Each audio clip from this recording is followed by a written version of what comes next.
Okay, I'm going to read Proverbs 1.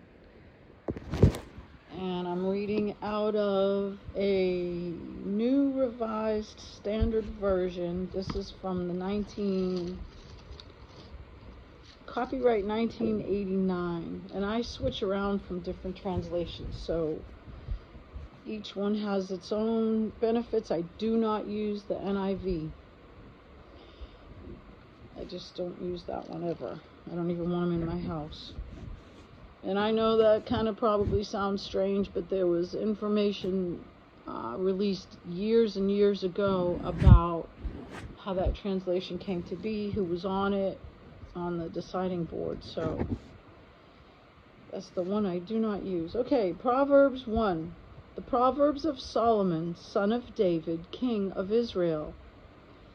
Prologue. For learning about wisdom and instruction, for understanding words of insight, for gaining instruction in wise dealing, righteousness, justice, and equity, to teach shrewdness to the simple, knowledge and prudence to the young. Let the wise also hear and gain in learning, and the discerning acquire skill, to understand a proverb and a figure, the words of the wise and their riddles. The fear of the Lord is the beginning of knowledge. Fools despise wisdom and instruction. Warnings against evil companions. Hear, my child, your father's instruction, and do not reject your mother's teaching, for they are a fair garland for your head and pendants for your neck. My child, if sinners entice you, do not consent. If they say, come with us, let us lie in wait for blood. Let us wantonly ambush the innocent. Like Sheol, let us swallow them alive, and whole, like those who go down to the pit. We shall find all kinds of costly things. We shall fill our homes with booty. Throw in your lot among us. We will all have one purse. My child, do not walk in their way. Keep your foot from their paths, for their feet run to evil, and they hurry to shed blood. For in vain is the net baited while the bird is looking on. Yet they lie in wait to kill themselves and set an ambush for their own lives. Such is the end of all who are greedy for gain. It takes away the life of its possessors. The call of wisdom. Wisdom cries out in the street. In the squares she raises her voice. At the busiest corner she cries out. At the entrance of the city gates she speaks. How long, O simple ones, will you love being simple? How long will scoffers delight in their scoffing, and fools have knowledge? Give heed to my reproof. I will pour out my thoughts to you.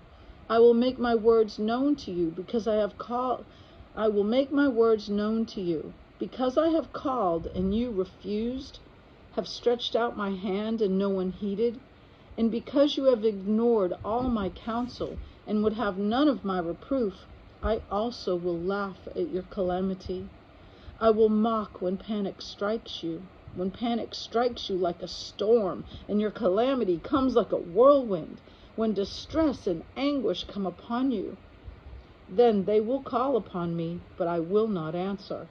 They will seek me diligently, but will not find me. Because they hated knowledge and did not choose the fear of the Lord, would have none of my counsel, and despised all my reproof, therefore they shall eat the fruit of their way, and be sated with their own devices. For waywardness kills the simple, and the complacency of fools destroys them. But those who listen to me will be secure, and will live at ease without dread of disaster. And those last couple of verses doesn't mean when you're crying out because all of a sudden stuff's coming and you've been really dumb. It says, but those who listen to me will be secure and will live at ease without dread of disaster. But the ones who would not heed, the ones who would not listen, the ones who kept going in their own way, that is not a promise to them. They were given many opportunities. If you've been given an opportunity to repent in some areas and you have not repented, repent. We all have to repent on a regular basis. Do not be a foolish one. Because in a time of trouble, when you seek him, if you've not been seeking him before, he will not be found. He will not be found. It says he will laugh at your calamity. Well, wisdom, and wisdom is Yeshua. If you look in Proverbs 9, it's pretty clear. I also will laugh at your calamity. I will mock when panic strikes you. When panic strikes you like a storm, and your calamity comes like a whirlwind. When distress and anguish come upon you, then they will call upon me, but I will not answer. They will seek me diligently, but will not find me. Because they hated knowledge and did not choose the fear of the Lord, would have none of my counsel, and despised all my reproof, all my corrections, attempts to correct.